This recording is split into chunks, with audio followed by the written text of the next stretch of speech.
The massive research vessel hummed softly as it drifted through the star-speckled darkness of space. Captain Hyun Park watched the holographic display, her fingers tracing the unfamiliar planetary system that had just appeared on the long-range scanners. Earth, a small blue planet that most galactic species had completely overlooked. The Confederation's initial reports described humans as primitive, technologically limited, and seemingly insignificant.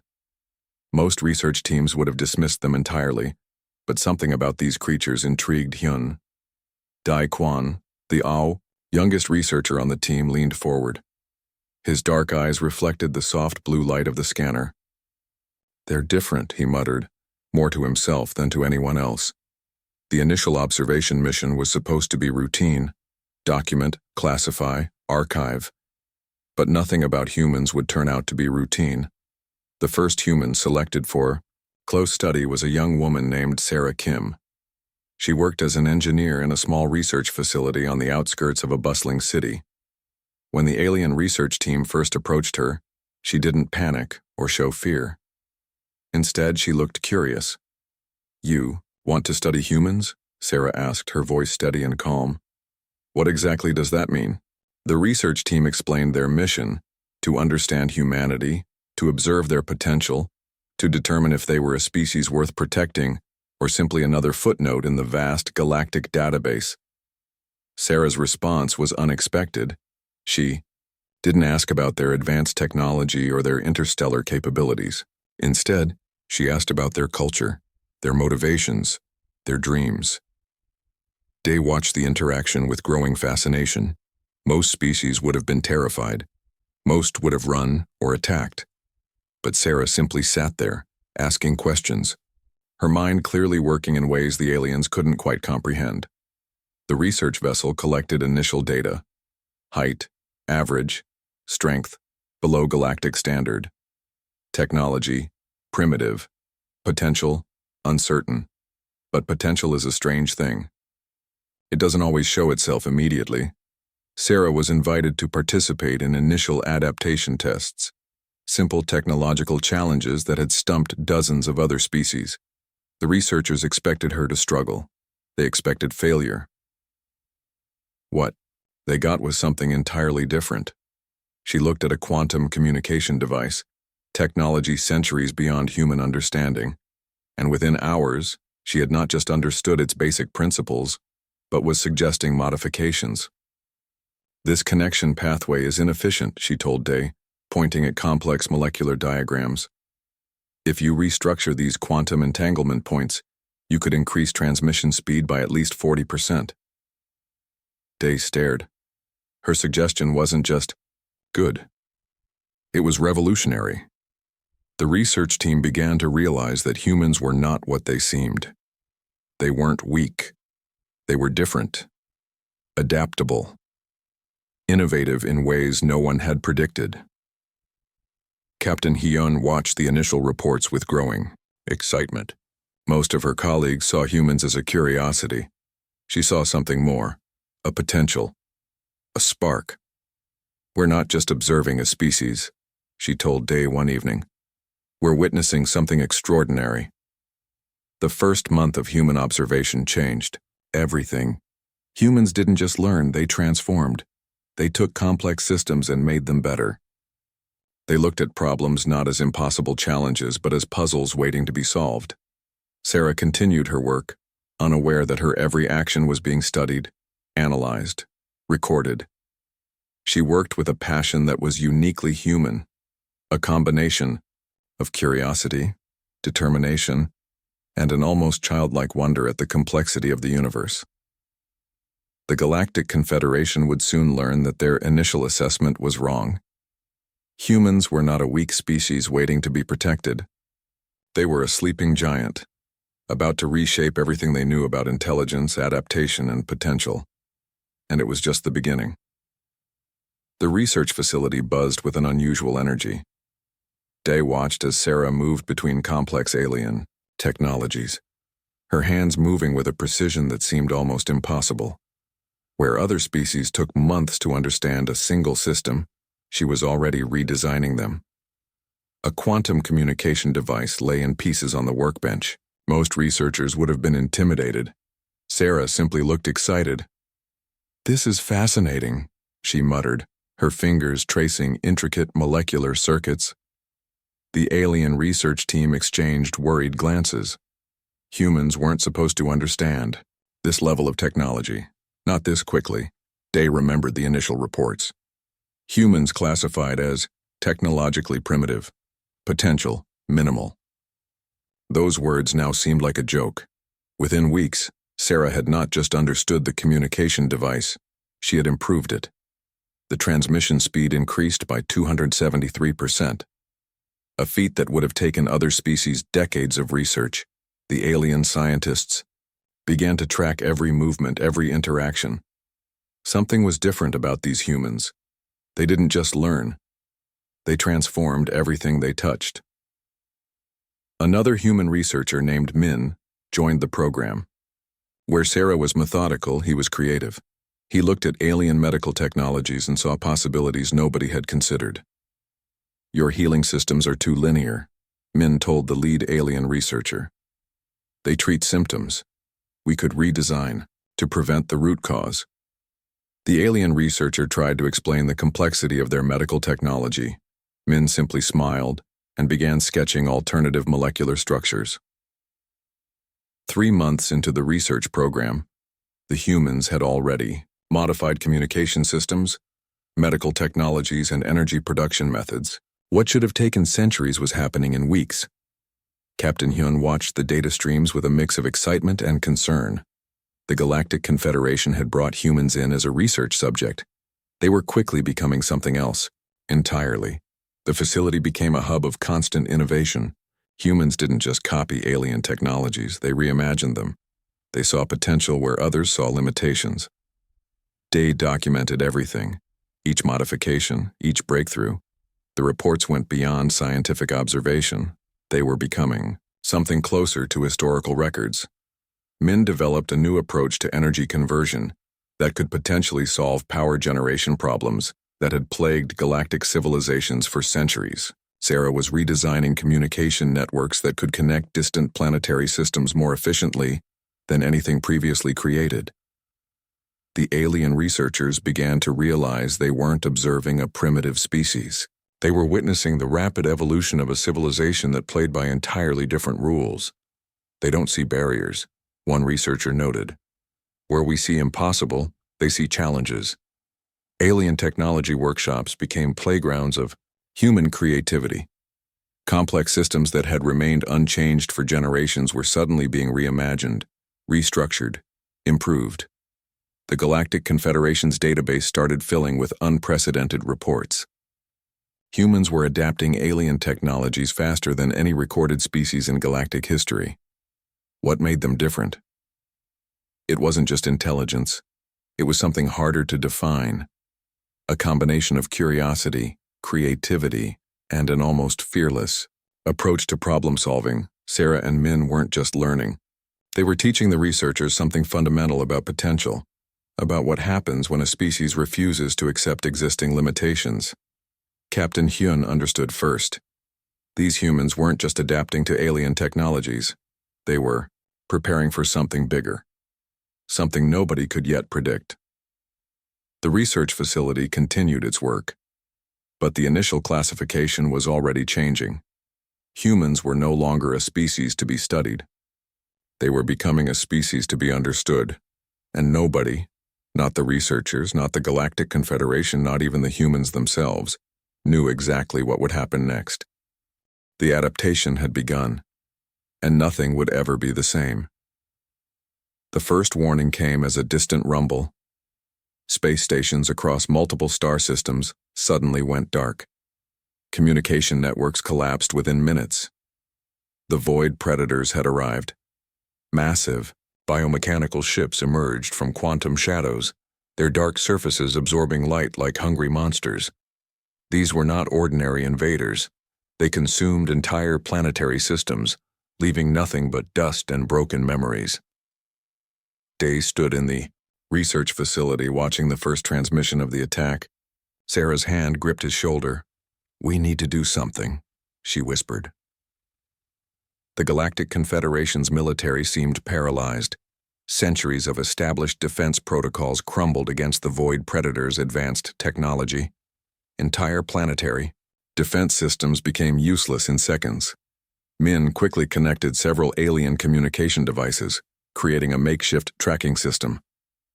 "They have a weakness," he said, his fingers moving rapidly across holographic displays. "Every technological system has a vulnerability." Sarah looked at the data streams. Where others saw chaos, she saw patterns. Complex, intricate patterns that suggested a systematic approach to destruction.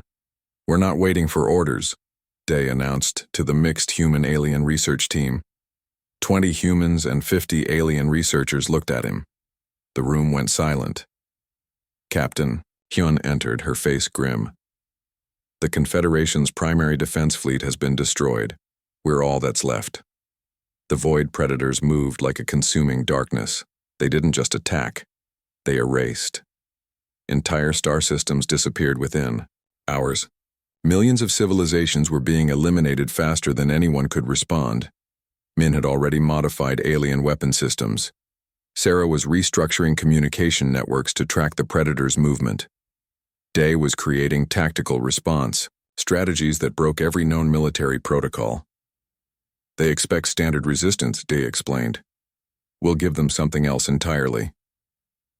The first counterattack came unexpectedly. Using modified alien technologies and human creativity, they created weapons that didn't just damage, they disrupted. Quantum frequency disruptors, molecular communication jammers, technologies that shouldn't exist. The Void Predators encountered something they had never seen before: unpredictability.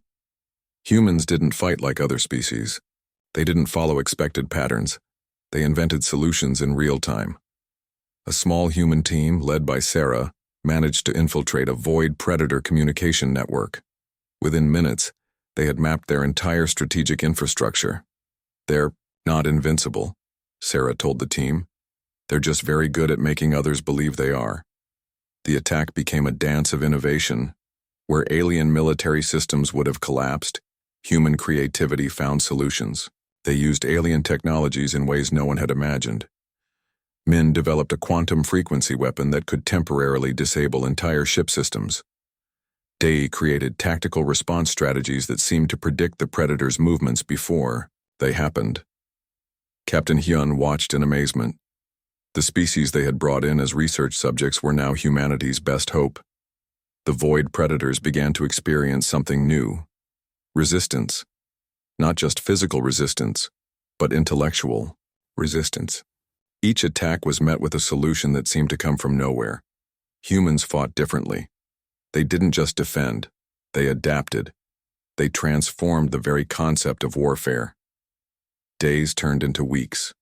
The initial galactic map showed massive Void Predator control, but slowly, almost imperceptibly, human-led resistance started creating gaps, tiny victories that suggested something larger was coming. "We're not just fighting," Day told the team during a critical moment. "We're rewriting the rules of survival." The catalyst moment had arrived. Humans, once considered the galaxy's weakest species, were becoming its most unexpected defenders, and the Void Predators were about to learn a crucial lesson. Never underestimate a species capable of turning limitations into strengths. The real war was just beginning. The galaxy watched. In stunned silence, humans had transformed from a research project into the most dangerous military force anyone had ever seen. Day stood on the command bridge of the modified research vessel.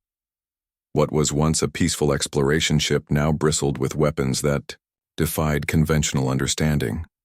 Each system had been redesigned, rebuilt, reimagined by human innovation. The Void Predators had conquered thousands of star systems. They expected easy victory. They found something else entirely. Sarah's tactical division had developed a new kind of warfare. They didn't just attack. They predicted. They manipulated. They turned the Predators' own technologies against them. "They have patterns," she explained to the mixed human-alien combat team. "Every technological system has a rhythm. We just need to understand the music."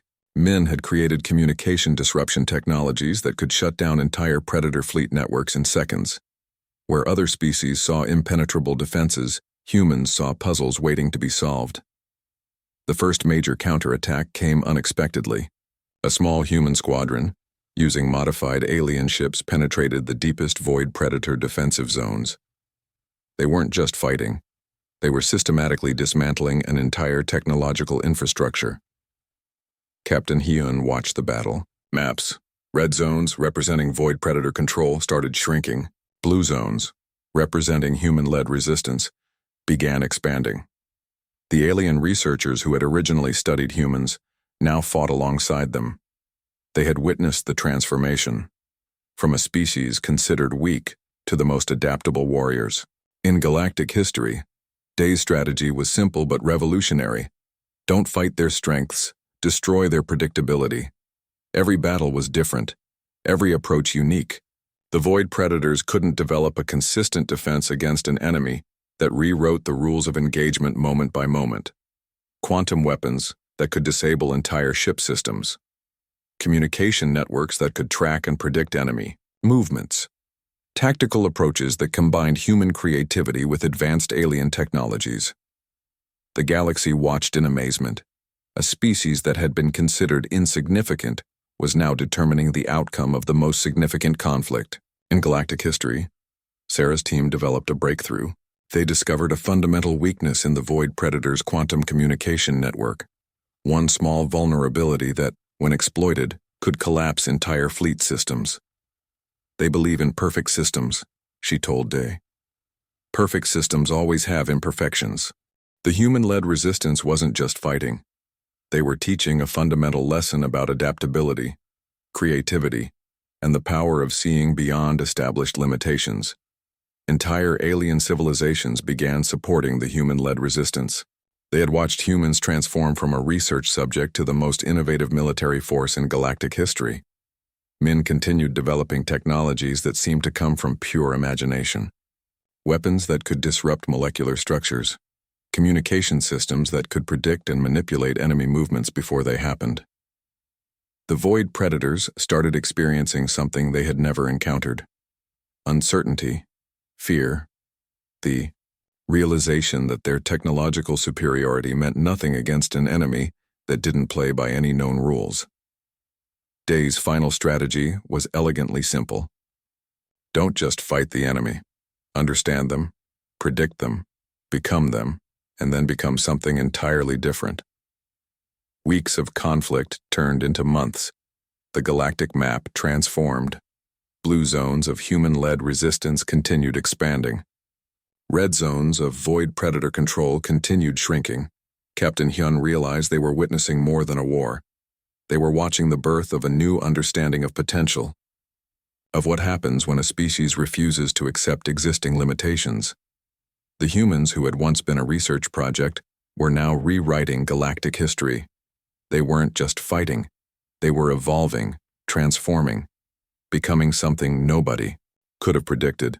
The Void Predators had made one crucial mistake. They had underestimated humanity's greatest strength, the ability to turn any challenge into an opportunity for growth.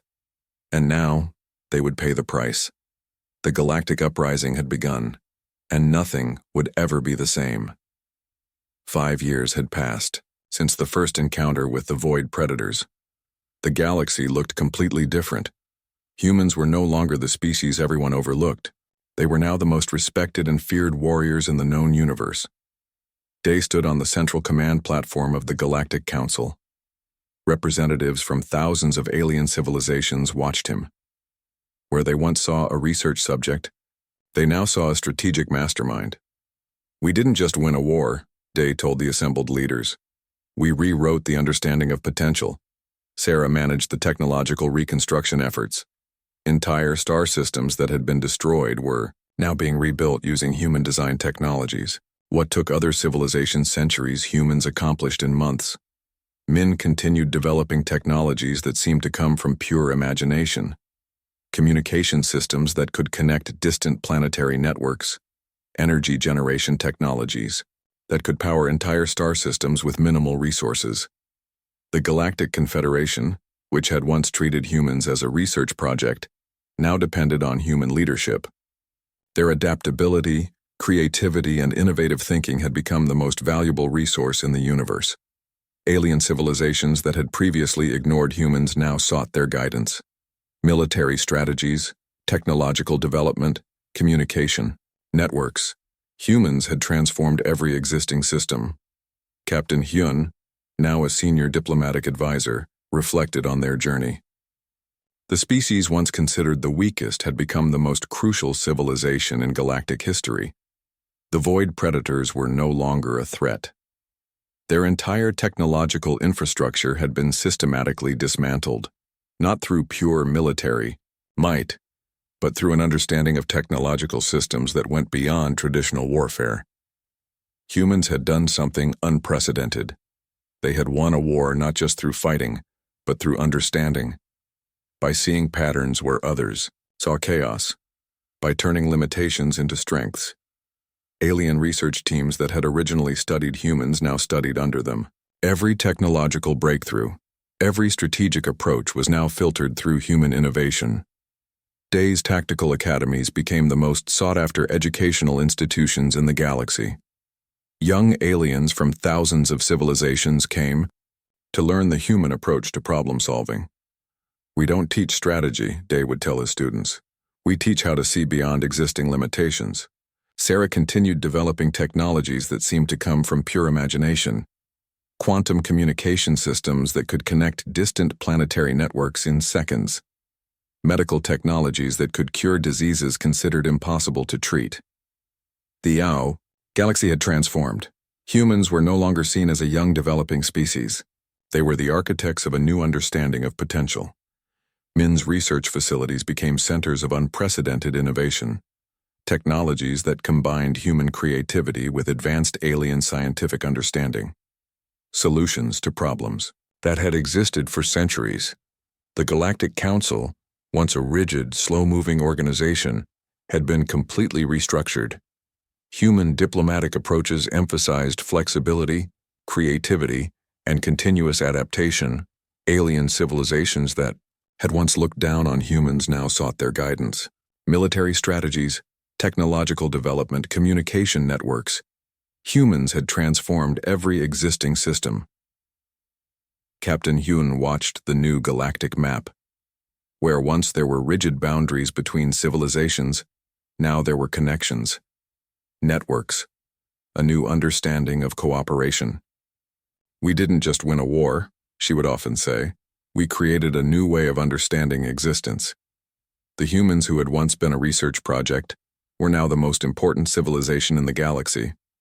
Not through military might, but through an approach to problem-solving that emphasized creativity, adaptability, and continuous learning.